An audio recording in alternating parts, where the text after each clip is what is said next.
1957.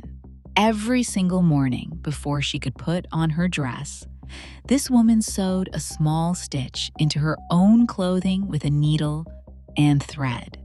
And every single night, she sat down and unpicked it again. And she did this because of a rule so absolute that breaking it in public was a genuine humiliation. Her name was Helen. She was 29 years old, and she was standing at her mirror in the layer that almost no photograph of that decade ever shows you. The layer in between. Underneath her, the armor, the girdle, and the brassiere that built the shape. Over her, in a moment, the beautiful dress that everyone would see and admire. But in between those two things lived a whole third wardrobe of its own, the slip and the petticoat and the stockings, with its own rules, its own emergencies, and its own daily maintenance. And the first commandment of all of it was that not one single piece of it must ever be visible to another human being. She smoothed the hem, checked the line of her seams, and reached for her dress. She never let it show. These are 18 things a 1950s woman wore and did in the layer between her foundation garments and her dress. The hidden middle wardrobe that made everything above it work. Some of it was delicate and lovely. Some of it will strike you as an absurd amount of trouble. All of it was governed by one iron rule that every woman understood without ever being taught it. She never let it show.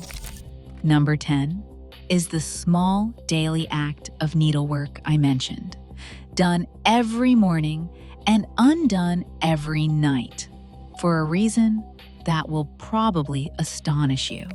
Number 1 is not a garment at all, and it is the deepest rule of the whole era, hiding underneath all the others. Now, before we go further, tap that subscribe button. You will not want to miss what is coming next. Number 18. The layer nobody talks about. Begin with the thing itself, because it has been almost entirely forgotten. When we picture how a woman of this era dressed, we picture two things: the structural underpinnings that shaped her, and the lovely dress on top. Between them sat a complete third wardrobe: the slip, the petticoat, the stockings, and the fastenings that held them. It existed to make the dress behave, to make the woman decent, and to hold the whole illusion together, and it demanded more daily attention than either of the layers on each side of it. Number 17, the full slip. The foundation of the middle layer was the slip, and the standard version was the full slip, which hung from the shoulders on a pair of narrow straps and fell from the bust to roughly the length of the skirt. It was smooth, it was silky, and it was worn under most dresses as a matter of course. A woman owned several and thought no more about putting one on than about her shoes. It was the sheath everything else slid over, and without it, a dress did not sit on the body the way it was meant to. Number 16. Why it was never optional. There were 3 solid reasons the slip was compulsory, and none of them were about prettiness. The first was that it kept a dress from being transparent, because many fabrics of the era were thinner than we imagine, and a woman in a lit doorway could be seen straight through. The second was that it hid the outline of everything underneath. the seams and fastenings of her foundation garments. The third was simply that a dress hung better over silk than over skin. Decency, concealment, and drape from one plain garment nobody was ever meant to see. Number 15. The war against static cling. Here is a problem so specific to the era's fabrics that we have forgotten it existed. The new synthetic materials generated static, and a skirt full of static did something maddening. It wrapped itself around a woman's legs as she walked, riding up and gathering between her knees, so that she was forever pulling it back down. The slip was the cure. That smooth, slippery layer let the skirt glide over it instead of grabbing at her.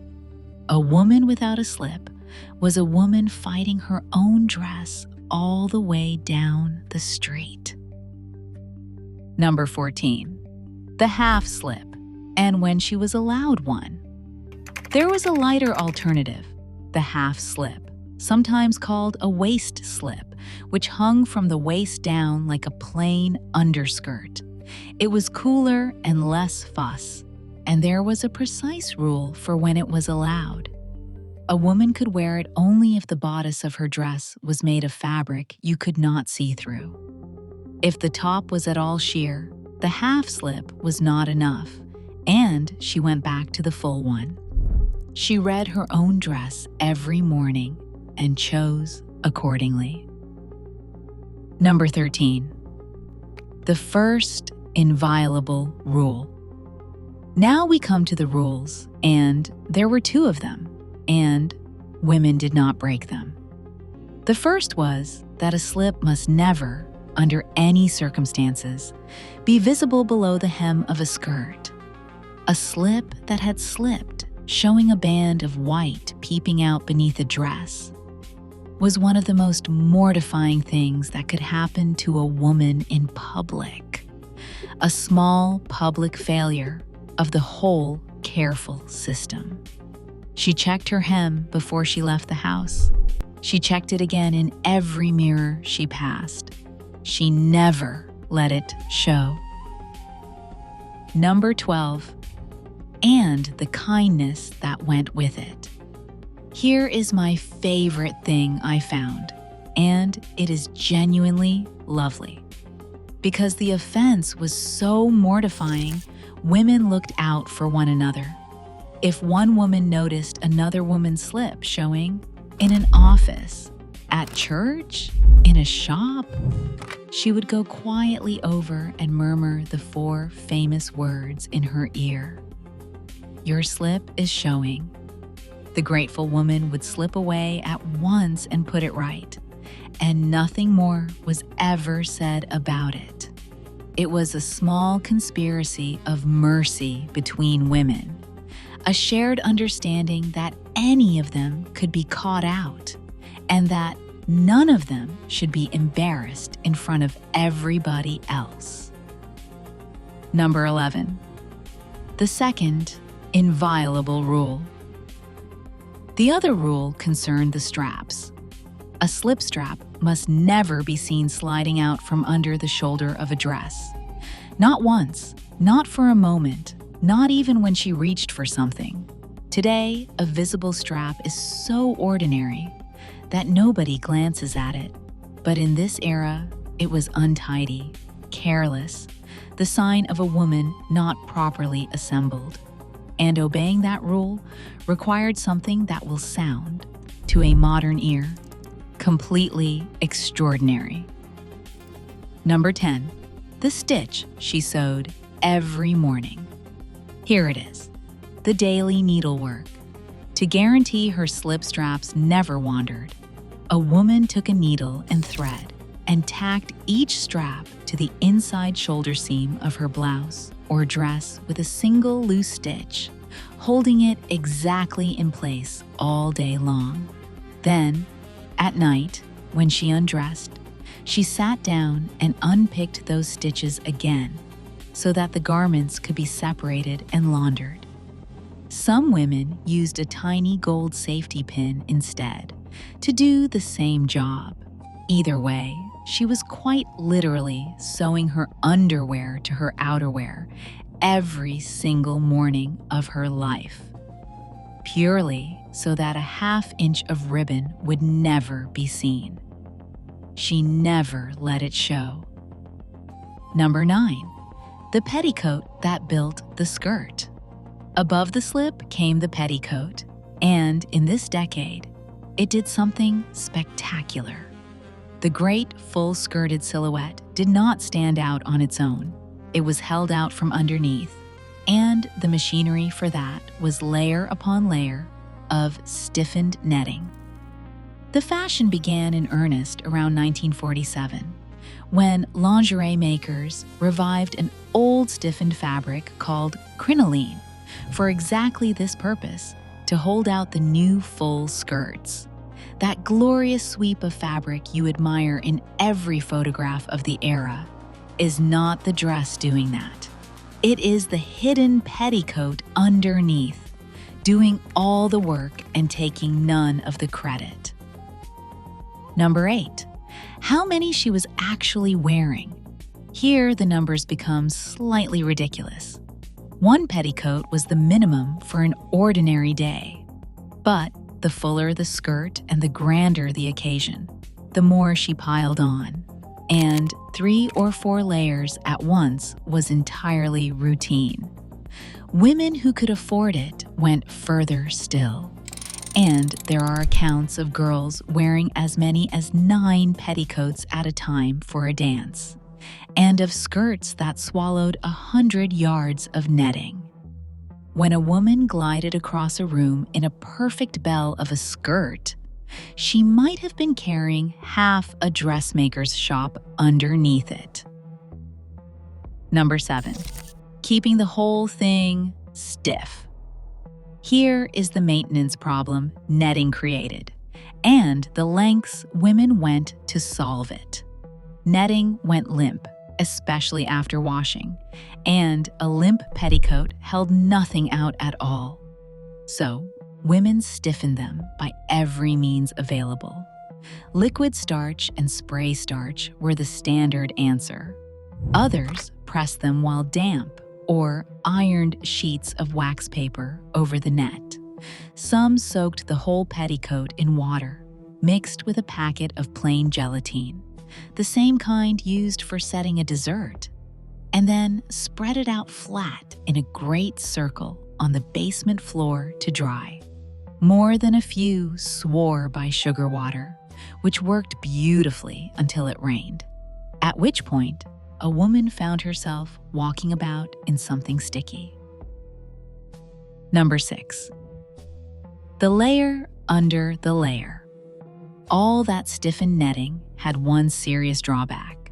It was scratchy. Hours of stiff net against bare legs was genuinely uncomfortable. So a woman wore yet another soft layer underneath the petticoat to protect her skin from it, a plain slip, or a pair of soft knee-length knickers. Count that up for a moment. Foundation garments, then a soft protective layer, then several stiffened petticoats, then a slip, and then, at long last, the dress. That elegant creature stepping out of a car was wearing 5 or 6 layers of clothing, and you were permitted to see exactly one of them. I have to pause here because it was doing this arithmetic that stopped me. 5 layers, a stitch sewn and unpicked daily, a basement floor covered in a drying petticoat, and a hem checked in every mirror she passed. The effortlessness we admire in those photographs is the single most elaborate illusion of the entire decade, and every woman in them was in on it. Now back to Helen. Number 5. The stockings that never quite fit. Now, the legs.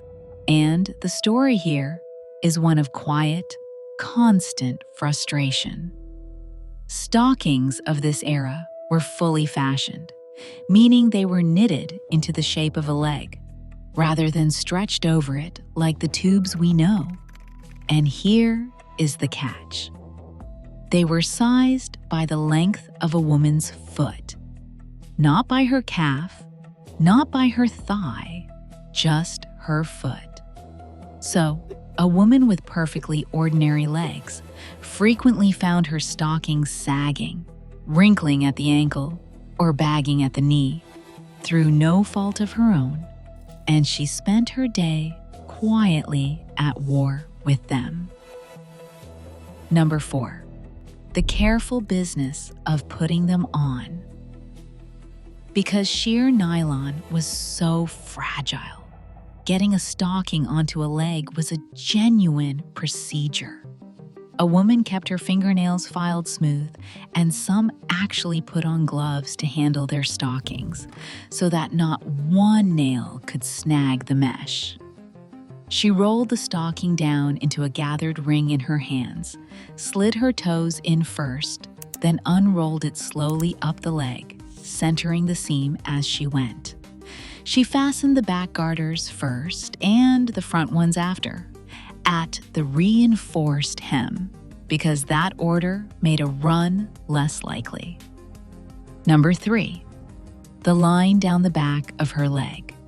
Most women of this decade wore stockings with a seam running up the back of the leg, and that seam had to be straight. Perfectly straight, from heel to hem, because a crooked seam was as visible and as damning as a showing slip. Since the stocking sagged and twisted as she moved, keeping those two lines true was a running battle, and women disappeared into the ladies' room all day long to straighten them, or turned to a friend and asked her to check the backs of both legs. Seamless stockings did exist by now, but many women avoided them at first because a leg with no line on it looked disconcertingly like a bare leg. Number 2, the run and the bottle in her handbag. And then there was the dread of every woman who ever put on a nylon, the run. One catch on a chair, one careless fingernail, and a ladder went racing up the leg, ruining the stocking in a second. Sheer nylons could not really be mended, so women carried a defense. A small bottle of clear nail polish lived in the handbag or the desk drawer, and at the first sign of a run, she dabbed it on to freeze the ladder in place. And if she caught it before it reached the hem of her skirt, the stocking might survive to be worn again. She bought several identical pairs at a time, so that a widowed survivor had a match. In some towns, there were even professionals who could mend a ladder for you, right up into the 1960s. Number 1, not a garment at all. The rule underneath all the rules. So set aside the slip and the petticoat and the gelatine on the basement floor and the little bottle of nail polish, and here is what this whole hidden middle layer was really teaching a woman every day of her life. The rule was never simply that her slip must not show. The rule was that the work must not show. Not the 5 layers, not the stitch sewn at dawn and unpicked at midnight, not the scratching net or the sagging stockings or the seams she straightened in the ladies' room 4 times a day. She was required to appear as though she had simply arisen that morning looking effortless, and every trace of what it cost her had to be hidden as carefully as the slip beneath her hem. That was the real commandment. Be beautiful and never let anyone see you working at it. And the quiet freedom that came afterward, the one we barely notice, is not really that we stopped wearing petticoats. It is that a woman today may let it show.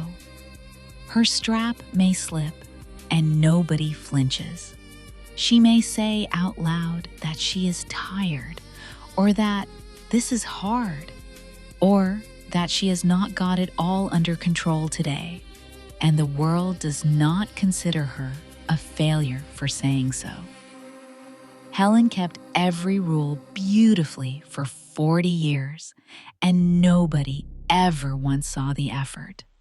That was the whole point, and it was also, in the end, the loneliest part. 18 things. A slip checked in every mirror, a strap stitched down at dawn, 9 petticoats stiffened with gelatine, a seam kept straight from heel to hem, and a bottle of clear polish waiting in a handbag for the disaster that came sooner or later.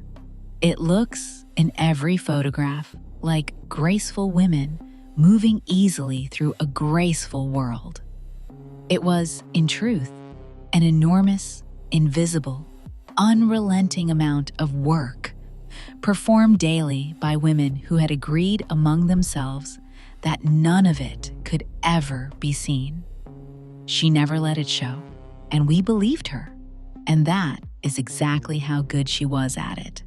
And somewhere right now, a young woman walks out of her house with a bra strap slipping down her shoulder, and she notices it and pushes it back up and does not think about it again for the rest of her day. Nobody whispers to her. Nobody is mortified on her behalf. When a friend asks how she is, she says that she is exhausted and that this week has been too much, and she says it plainly and out loud. Her great-grandmother watches her, remembering a needle and thread at 6 in the morning, and a hem checked in the glass of every shop window on the street, and a whole life spent making certain that not one seam of the effort ever showed. She does not think the girl is careless. She thinks, with something like relief, that the poor child will never have to be perfect and silent at the same time, and that of everything she might have handed down, this was the thing she wanted to give away most.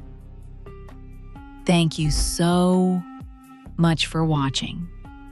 If this brought back the whisper of your slip is showing, or a bottle of clear nail polish in your mother's handbag, give it a like and tell me in the comments where in the world you are watching from and which of these you remember. If you want more forgotten history of the generations who came before us, please subscribe. It truly helps the channel. The next story is waiting for you right now.